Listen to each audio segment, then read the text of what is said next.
বন্ধুসকল নমস্কাৰ জনাই মই আজি আপোনালোকৰ মাজলৈ এটা নতুন ভিডিঅ' আপলোড কৰিব বিচাৰিছোঁ।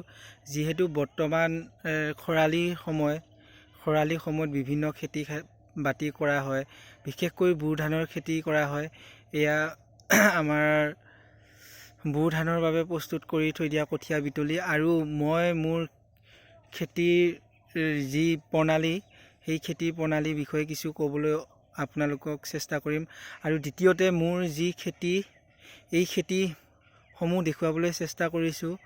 যিহেতু মই এজন নিবনুৱা যুৱকেই বুলি ক'ব লাগিব। মই খেতি বাতিৰ লগতে জড়িত আৰু ঘৰুৱাভাৱে মীন পালনৰ লগতো জড়িত। এইদৰা হৈছে মোৰ খেতি মাটি। আৰু যোৱা বছৰ খেতি কৰা কিছু উপাৰ্জনেৰে মই এটা ফিচাৰী আলি বান্ধিলোঁ, সম্বন্ধিত মীন পাম কৰিম বুলি।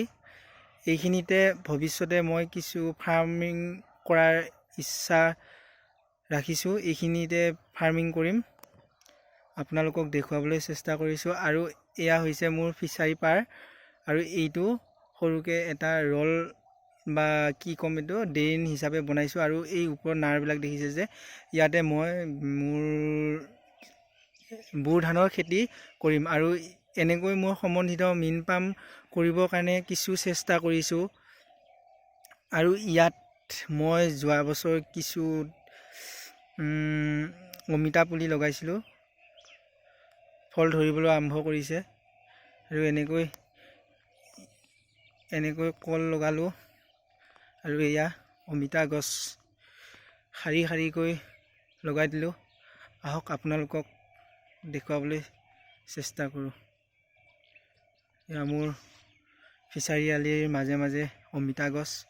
চাওক, বহুত সৰুতে অমিতা লাগিছে। কিছু ঠাণ্ডা দিনৰ কাৰণে ফলবিলাক অকণমান কমকৈ ধৰিছে, তথাপিও যথেষ্ট ফল লাভ কৰিছোঁ।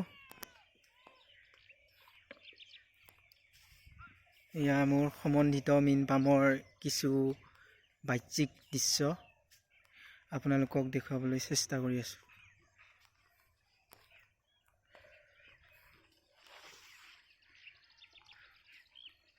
সুন্দৰকৈ এয়া অমিতা লাগিছে। জানেই বৰ্তমান অমিতা বজাৰত বহুত দাম। 1 কেজি অমিতা প্ৰায় আমাৰ ঘৰৰ পৰাই 30 টকাৰ পৰা 35 টকাৰ ভিতৰত পাইকাৰী আহি লৈ যায়। তেওঁলোকে উৎসাহ দিয়াত কিছু পুলি লগালোঁ। ঘৰতো আছে মোৰ মিনিমাম 6-7 জোপামান, আৰু ইয়াৰ পৰা বিশেষ ভাল উপাৰ্জন পাইছোঁ। গতিকে অমিতা গছ লগালোঁ, আৰু 2-3 মাহৰ ভিতৰতে যেতিয়া বৰষুণ আহিব তেতিয়া মই ইয়াৰ পৰা ভাল ফল এটা পাম, ইয়াকে ক'লোঁ। গতিকে সকলোৱে সম্বন্ধিত মীন পাম কৰিবলৈ চেষ্টা কৰক। এয়া মোৰ কঠীয়া বিতলি, আৰু এই কিছুদিনৰ লগে লগে আকৌ হাইব্ৰিড ধানৰ কঠীয়া পেলোৱাৰ চেষ্টা কৰিছোঁ। আজিকালি উৎপাদন নহ'লে চলিব পৰা নাযায়। গতিকে এয়া 29 ধানৰ কঠীয়া বৰ্তমান এইখিনি পেলালোঁ। অকণমান দ মাটিৰ কাৰণে আৰু ওখ মাটিৰ কাৰণে মই এইখিনি খালী ঠাই ৰাখিছোঁ স্পেচ, তাতে মই ধুনীয়াকৈ হাইব্ৰিড ধানৰ কঠীয়া পেলাম।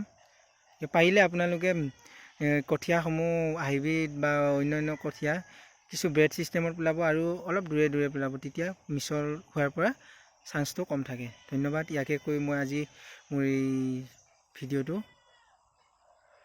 সমাপ্তি কৰিলোঁ। ধন্যবাদ। জয় আই অসম।